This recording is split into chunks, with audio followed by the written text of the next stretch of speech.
ఒక యోగి ఆత్మకథ. అధ్యాయం 11. చేతిలో పైసాలేని కుర్రవాళ్ళిద్దరూ బృందావనంలో.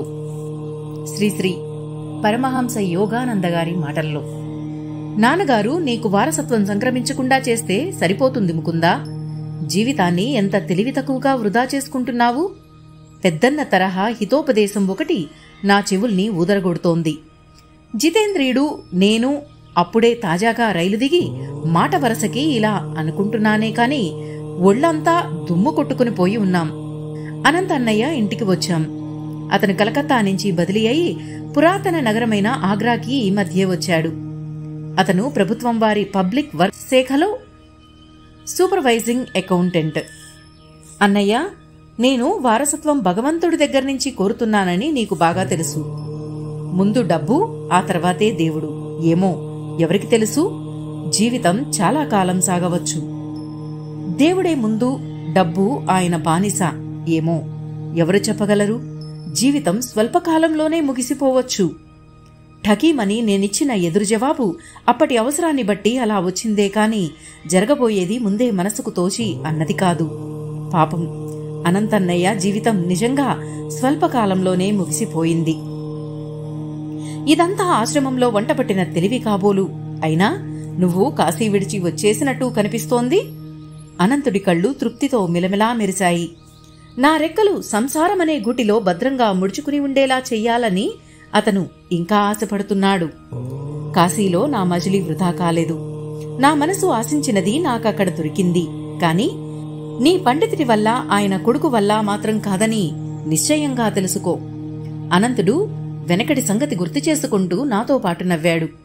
తాను ఎంపిక చేసిన దివ్యదృష్టిగల కాశీ పండితుడు ఒట్టి హ్రస్వదృష్టి కలవాడన్న సంగతి ఎప్పుడో ఒప్పుకోవలసి వచ్చింది.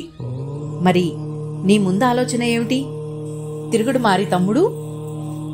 జితేంద్ర నన్ను ఆగ్రా రావడానికి ప్రోత్సహించాడు. ఇక్కడున్న తాజ్మహల్ అందాలు చూస్తాం అని చెప్పాను. ఆ తర్వాత కొత్తగా నాకు కనిపించిన గురువుగారి దగ్గరికి వెళ్తాం. ఆయనకి శ్రీరాంపూర్లో ఆశ్రమం ఉంది.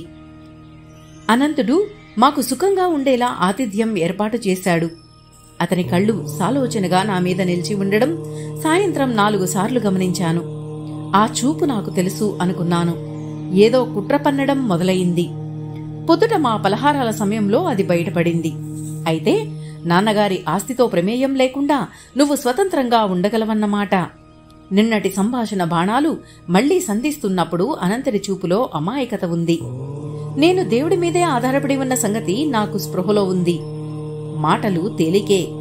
జీవితం నిన్ను ఇంతవరకు కాపాడింది. నీ కూటికి గూటికి ఆ భగవంతుడి అదృశ్య హస్తం ఆధారపడవలసిన పరిస్థితే వస్తే ఎంత దురదృష్టం. త్వరలోనే నువ్వు వీధుల్లో బిచ్చమెత్తుకోవలసి వస్తుంది. ఎన్నడూ జరగదు. దేవుణ్ణి కాదని దారిన పోయే వాళ్ల మీద విశ్వాసముంచను. తన భక్తుడి కోసం ఆయన భిక్షపాత్ర ఒక్కటే కాదు, 1000 వనరులు కల్పించగలడు. కవిత్వం వెలగబెడుతున్నావే. ఒకవేళ నేను నీ డాబుసరి వేదాంతాన్ని ఈ భౌతిక ప్రపంచంలో పరీక్ష పెడతానంటాననుకో, ఒప్పుకుంటాను. దేవుణ్ణి ఆలోచనా జగత్తుకే పరిమితం చేస్తావా? సరే, చూద్దాం. నా దృక్పథాన్ని విశాలం చెయ్యడానికో లేక ధృవపరచడానికో నీకీ వేళ అవకాశం వస్తుంది. నాటక ఫకీలో ఒక్క క్షణం ఆగి తరువాత మెల్లగా గంభీరంగా మాట్లాడాడు. ఈ పూట నిన్ను, నీ తోటి విద్యార్థి జితేంద్రిని దగ్గర్లో ఉన్న బృందావనమనే ఊరు పంపాలనుకుంటున్నాను. మీరు ₹1 కూడా వెంట తీసుకెళ్లకూడదు. అన్నం కాని డబ్బు కాని ఎవరినీ అడుక్కోకూడదు. మీ ఇబ్బంది ఎవరికీ చెప్పకూడదు. తిండి తినకుండా ఉండకూడదు. బృందావనంలో చిక్కుబడిపోనూ కూడదు. ఈ పరీక్షలో ఏ ఒక్క నియమాన్ని మీరకుండా మీరు కనుక ఈ రోజు రాత్రి 12 గంటలలోగా ఇక్కడ నా బంగళాకి తిరిగి వస్తే నాకంటే ఆశ్చర్యపోయేవాడు ఆగ్రా మొత్తంలో మరొకడు ఉండడు. నీ సవాలుకు ఒప్పుకుంటున్నాను. నా మాటల్లో కాని గుండెలో కాని జంకన్నది ఏ కోశానా లేదు. భగవంతుడు అప్పటికప్పుడు చూపించే కృపతాలూకా జ్ఞాపకాలు కృతజ్ఞతాభరితంగా నా మనస్సులో మెదిలాయి. లాహిరి మహాశైల చిత్రపటానికి చేసుకున్న విన్నపంతో ప్రాణాంతకమైన కలరా జబ్బు నాకు నయమవడం, లాహోర్లో ఇంటికప్పు మీద 2 గాలిపడగలు నాకు బహుమతిగా చిక్కడం, బెరైలీలో ఉన్నప్పుడు నేను నిరుత్సాహంగా ఉన్న సమయంలో సరిగా సమయానికి రక్షరేకు దొరకడం, కాశీలో పండితుడి ఇంటి ఆవరణకు బయట ఒక సాధువు ద్వారా నిశ్చయాత్మకమైన సందేశం ఒకటి రావడం, జగన్మాత దివ్య దర్శనం, ఆవిడ ప్రియవాక్కులు, నా హైస్కూలు డిప్లొమా సంపాదించడానికి వీలుగా చివరి క్షణంలో నాకు దారి దొరకడం, జీవితమంతా కంటున్న కలల పొగమంచులోంచి నా గురుదేవుల దర్శన భాగ్యమనే పరమోత్కృష్టమైన వరం లభించడం, ఇవన్నీ గుర్తుకు వచ్చాయి. ఈ ప్రపంచపు భీకర సంగ్రామ రంగాల్లో నా వేదాంతం ఏ ఒక్క పోరాటాన్ని ఎదుర్కోజాలదని అన్నా ఒక్క నాటికి ఒప్పుకోను. నీ ఒప్పుదల మెచ్చుకోదగ్గది. ఇప్పుడే మిమ్మల్ని రైలెక్కించడానికి వస్తాను అన్నాడు అనంతుడు. జితేంద్రుడు నోరు వెళ్లబెట్టాడు. అన్నయ్య వాడివైపు తిరిగి ఇలా అన్నాడు, నువ్వు కూడా తోడు వెళ్ళాలి. ఇందుకు సాక్షిగాను, బహుశా తోడుగా బాధలకు గురి కావడానికిను. తర్వాత ఒక అరగంటలో నాకు జితేంద్రకి ఒకవైపు ప్రయాణానికి టికెట్లు చేతికి వచ్చాయి. స్టేషన్లో ఒక మూల తనిఖీ చేసుకోవడానికి అవకాశమిచ్చాం. మేమెక్కడా దాపరికంగా డబ్బు తీసుకెళ్లడం లేదని తొందరగానే తృప్తిపడ్డాడు అనంతుడు. మా సాదా పంచెలు అవసరమైన వాటిని తప్ప మరేమీ మరుగుపరచలేదు.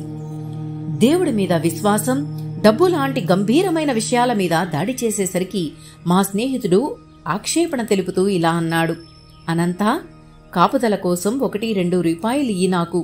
దురదృష్టం ఎదురైతే అప్పుడు నీకు టెలిగ్రామ్ ఇయ్యగలుగుతాను. జితేంద్ర, నా నోట్లోంచి వచ్చిన మాట కటువుగా, మందలింపులా ఉంది. చివరి కాపుదల కోసం నువ్వేమైనా డబ్బు తీసుకున్నట్టయితే ఈ పరీక్షకు నేను రాను. డబ్బుల గలగల్లో ఏదో భరోసా ఉంటుంది. నేను కఠినంగా హెచ్చరించేసరికి జితేంద్రుడు ఇంతకు మించి ఏమీ అనలేదు. ముకుందా, నేను హృదయం లేనివాణ్ణి కాను. అనంతుడి గొంతులోకి మార్ధవం చొరబడింది. అతని బహుశా అంతరాత్మ మందలిస్తున్నట్లుంది. చేతిలో పైసా లేని కుర్రవాళ్లనిద్దరినీ పరిచయం లేని పట్నానికి పంపుతున్నందువల్ల కావచ్చు. మతపరంగా తనకున్న సంశయశీలత వల్లనైనా కావచ్చు. అదృష్టవశాన లేదా భగవత్కృప వల్ల నువ్వు ఈ బృందావన పరీక్షలో కనుక నెగ్గితే నన్ను నీ శిష్యునిగా స్వీకరించి ఉపదేశమిమ్మని అడుగుతాను. ఈ వాగ్దానంలో ఒక అసందర్భం ఉంది. అయితే సాంప్రదాయ విరుద్ధమైన ఆ సందర్భానికి తగ్గట్టుగానే ఉంది. పెద్దన్న చిన్నవాళ్లకి తలవంచడమన్నది భారతీయ కుటుంబంలో అరుదు.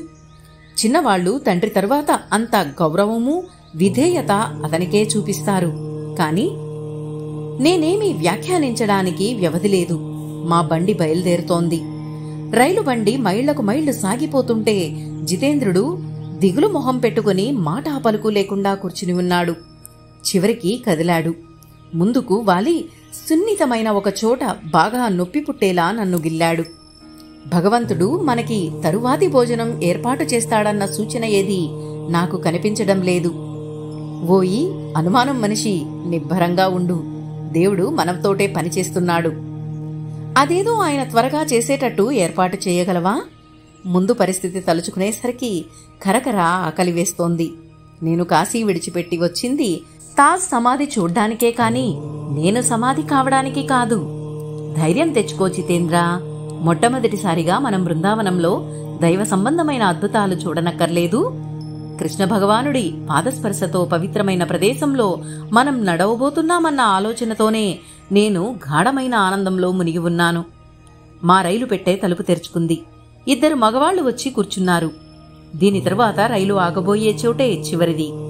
అబ్బాయిలు, బృందావనంలో మీకెవరైనా స్నేహితులున్నారా? నా ఎదురుగా కూర్చున్న అపరిచిత వ్యక్తి మా విషయంలో ఆసక్తి తీసుకుని మమ్మల్ని ఆశ్చర్యపరిచారు. మీకనవసరం. మొరటగా నా కళ్ళు తిప్పేశాను.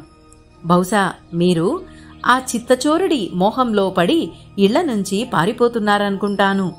నా మట్టుకు నేను భక్తిభావం కలవాణ్ణే. మీకు భోజనము మలమలా మార్చే ఈ ఎండ నుండి రక్షణ కల్పించే వసతి సమకూరేలా చూడడం నా అనివార్య కర్తవ్యంగా స్వీకరిస్తాను. వద్దండి, మమ్మల్ని వదిలేయండి. మీరు చాలా దయగలవారు. కాని మేము ఇంట్లోంచి పారిపోయి వచ్చామనుకోవడంలో మాత్రం మీరు పొరపాటు పడ్డారు. అటు తర్వాత సంభాషణ ఏమీ జరగలేదు. బండి అడంగకు చేరి ఆగింది. నేను జితేంద్ర ప్లాట్ఫారం మీదకి దిగేసరికి మా తోటి ప్రయాణికులు మా 2 చేతులు పట్టుకుని ఒక గుర్రపు బండిని పిలిచారు. మేము ఒక పెద్ద ఆశ్రమం ముందు బండి దిగాం. ఆ ఆశ్రమం చక్కగా తీర్చిదిద్దిన ఆవరణలో పచ్చటి చెట్ల మధ్య అలరారుతోంది. మా ఉపకారులు ఇక్కడి వారికి తెలిసిన వాళ్లేనని స్పష్టమైంది. చిరునవ్వు చిందిస్తున్న కుర్రవాడొకడు ఏమీ వ్యాఖ్యానించకుండా మమ్మల్ని ఒక సావిట్లోకి తీసుకువెళ్లాడు. కాసేపట్లో హుందాతనం ముట్టిపడుతున్న ఒక వృద్ధురాలు వచ్చి మమ్మల్ని కలుసుకున్నారు. గౌరీమా, యువరాజులు రాలేకపోయారు. వారిలో ఒకరు ఆశ్రమ అతిథేయునితో అన్నారు. చివరి క్షణంలో వాళ్ల కార్యక్రమాలు మారిపోయాయి. అందుకు ఎంతో విచారం వెలిబుచ్చారు.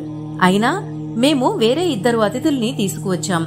మేము రైల్లో కలుసుకోగానే వీళ్లు కృష్ణ భగవానుడి భక్తులుగా నన్ను ఆకర్షించారు. ఒకసారి శ్రీ శ్రీ పరమహంస యోగానంద గారిని మనస్ఫూర్తిగా మనసులో తలుచుకుంటూ ఈ అధ్యాయం 11 చేతిలో పైసా లేని కుర్రవాళ్ళిద్దరూ బృందావనంలో మొదటి భాగం ఇంతటితో ముగిద్దామండి. ఈ వీడియో కనుక మీకు నచ్చినట్లయితే ప్లీజ్ లైక్ చేయండి, షేర్ చేయండి. సబ్స్క్రైబ్ చేయని వారు ప్లీజ్ సబ్స్క్రైబ్ చేయండి. పక్కనే ఉన్న బెల్ ఐకాన్ ప్రెస్ చేయండి. థ్యాంక్ యూ అండి. మీ సరిత.